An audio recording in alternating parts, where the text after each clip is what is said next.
ఎవరి డ్రామాలు ఎవరికి అర్థం కావట్లేదు. ప్రపంచం ముందు మిమ్మల్ని తక్కువ చేసి చూపిస్తున్నారా?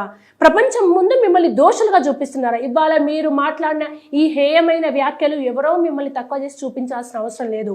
మీ హీన బుద్ధి, మీ నీచత్వం, మీ రాక్షసత్వం, మీ చాతగాంతనం, మీ దొంగ దెబ్బల తీరు ప్రపంచానికి మీరే సొంతగా ముసుగులు తీసి మీ విశ్వరూపాన్ని, మీ అసలు రూపాన్ని చూపించుకున్నారు. ఇవాళ ప్రపంచ దేశాలన్నీ అసహించుకుంటున్నాయి. ఏ దేశాలైతే ఉగ్రవాదాన్ని వద్దు అనుకుంటాయో, ఏ దేశాలైతే అభివృద్ధికి ఉగ్రవాదం అడ్డనుకుంటాయో ఆ దేశాలన్నీ మీ మీద ఉంచుతున్నాయి. అయినా కూడా ఇంకా ఒక్కరుగా ఉన్న మీరు భారతదేశ హిందువుల రక్తం పారిస్తారా?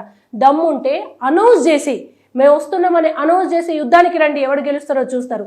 ఇవాళ యుద్ధానికి మీరు సిద్ధమవడం కాదు, మేము సిద్ధంగానే ఉన్నామని భారత ఆర్మీ అంటుంది. ఆర్మీ ప్రభుత్వం సిద్ధంగా కూడా ఉన్నారు. దమ్ముంటే యుద్ధంతో సక్రమంగా గెలవండి. ఎక్కడో దొంగచాటుగా ఎక్కడో కెమెరాలు పెట్టుకొని మేము వాళ్ళని చంపుతాం, వీళ్ళ ఊపిరి ఆపేస్తాం, దొంగచాటుగా భారతదేశ ఆర్మీ బట్టల్లోవి అమాయకుల్ని చంపుతాం, ఇది మొగతనం కాదు. నువ్వు టెర్రరిస్ట్ అనుకుంటే టెర్రరిస్ట్ మామూలు ఒక ఇంట్లో చిన్న పిల్లగాడికి ఉండే ధైర్యం కూడా నీకు లేదనే విషయం ఈ వీడియో చూసిన ప్రతి ఒక్కరికి అర్థమైంది. మోదీ గారు కాదు, సాధారణ హిందువు పైన కూడా చేయి వేసే పరిస్థితి ఇప్పుడు లేదు. భారత్కు నీళ్లు ఆపేస్తే, భారత్ నుంచి నీళ్లు ఆపేస్తే మీకు ఊపిరి ఆడట్లేదు.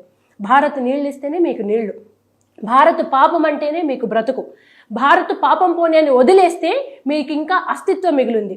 అటువంటి భారత సహనాన్ని పరీక్ష పెట్టి ఇంకా రెచ్చగొట్టి అమాయకులైన ప్రాణాలని తీస్తే ఓపిక ఉంది కదా అని మేము వదిలేస్తుంటే మీ విర్రవీగుడుతనం ఆగట్లేదని ఇవాళ భారత ప్రభుత్వం తీసుకున్న నిర్ణయానికి మీకు కాళ్ళు చేతులు ఆడట్లేదు. మేము ఎలా బతుకుతాం? అప్పుడు కాళ్ళ బేరానికి రావాలి, బతిమాలుకోవాలి. కానీ ఇంకా అహంకారం చావకుండా పిచ్చి కుక్కల్లాగా మాట్లాడుతున్న మాటలకు చెప్పు దెబ్బలు సిద్ధంగా ఉన్నాయి.